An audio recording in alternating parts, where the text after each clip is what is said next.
Assalamualaikum warahmatullahi wabarakatuh. Selamat pagi anak-anak kelas 5, sahabat Sumopedia Official.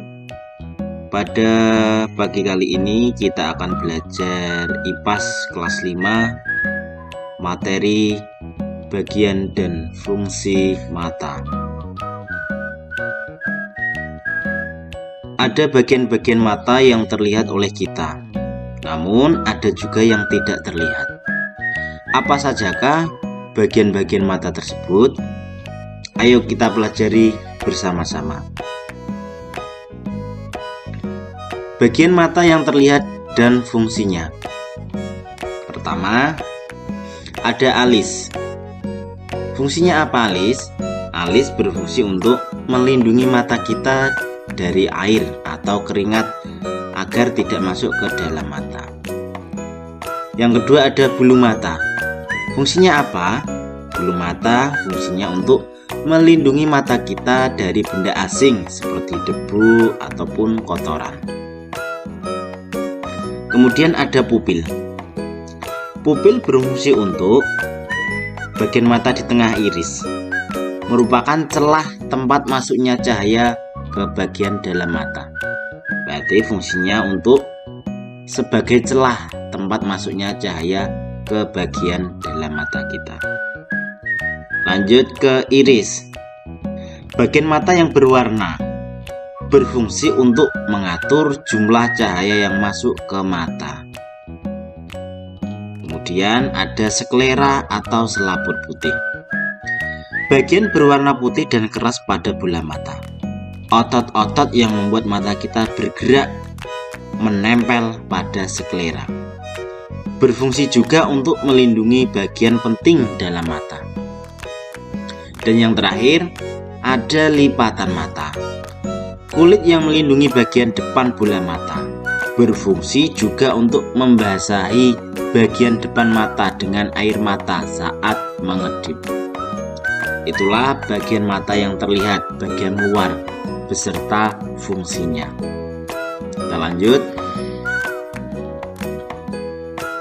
Membesar dan mengecilnya pupil.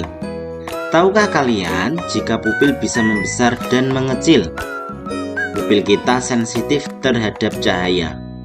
Perhatikan gambar berikut untuk mengetahui lebih lanjut. Bagian yang pertama. Saat kalian berada di tempat yang terang, pupil akan mengecil. Pupil akan mengecil agar cahaya yang masuk dalam mata kalian tidak terlalu banyak. Yang kedua, saat kalian berada di tempat yang gelap, pupil akan membesar. Di bagian di tempat yang gelap, pupil kalian akan membesar untuk memperbanyak cahaya yang masuk ke mata kita. Kita lanjut. Bagian dalam mata dan fungsinya. Selain bagian mata luar, ada juga bagian mata dalam.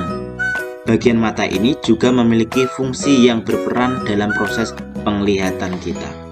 Perhatikan gambar berikut untuk mengetahui bagian dalam mata beserta fungsinya. Yang pertama, ada kornea. Selaput bening yang melindungi bagian depan mata. Berfungsi seperti jendela mata, yaitu tempat masuknya cahaya ke dalam mata. Kedua ada lensa. Berfungsi memfokuskan dan meneruskan cahaya yang masuk ke mata agar jatuh tepat pada retina. Ketiga ada otot siliaris. Otot siliaris maksud saya. Otot di dekat lensa berfungsi mengubah bentuk lensa mata. Itu fungsi dari otot siliaris. Kemudian yang keempat ada saraf mata. Saraf ini meneruskan sinyal bayangan yang ditangkap retina beserta warna dan menghubungkan ke bagian khusus di otak. Otak kemudian menerjemahkannya menjadi sinyal, menjadi gambar yang kita lihat. Yang kelima ada retina. Selaput yang terletak paling belakang dan peka terhadap rangsang cahaya. Retina menerima cahaya dan menyampaikannya informasi pada saraf mata. Itulah bagian dalam mata kita beserta fungsinya. Lensa mata. Saat melihat benda jauh dan dekat, lensa mata akan berubah bentuk. Terlalu sering melihat objek dekat atau jauh dapat membuat mata lelah dan kaku. Lensa mata memiliki kemampuan menebal dan menipis. Saat melihat benda yang mendekat, lensa mata akan menebal. Demikian sebaliknya, saat melihat benda yang jauh, lensa mata akan menipis. Seperti gambar yang ada di bawah ini. Ketika kita melihat benda yang dekat, lensa mata akan menebal. Jika melihat benda yang jauh, lensa mata akan menipis. Bagaimana kita bisa melihat? Perhatikan gambar di bawah ini untuk mengetahui bagaimana proses kita melihat. Yang pertama, benda memantulkan cahaya ke arah mata kita. Untuk nomor 1. Yang nomor 2, cahaya pun masuk ke dalam kornea dan dibelokkan. Pupil membuka sebagai jalan masuknya cahaya.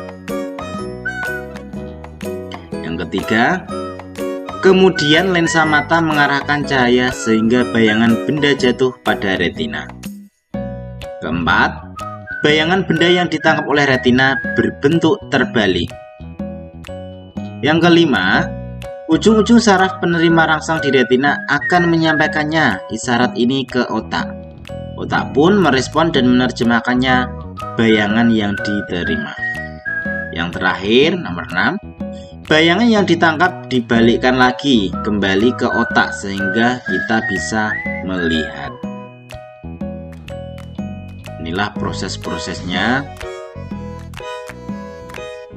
Proses bagaimana kita bisa melihat. Mungkin itu saja yang dapat saya sampaikan dalam video kali ini. Semoga bermanfaat bagi teman-teman, bagi adik-adik kelas 5 dimanapun kalian berada. Tetap semangat dalam belajar untuk meraih kesuksesan. Sekian, wassalamualaikum warahmatullahi wabarakatuh.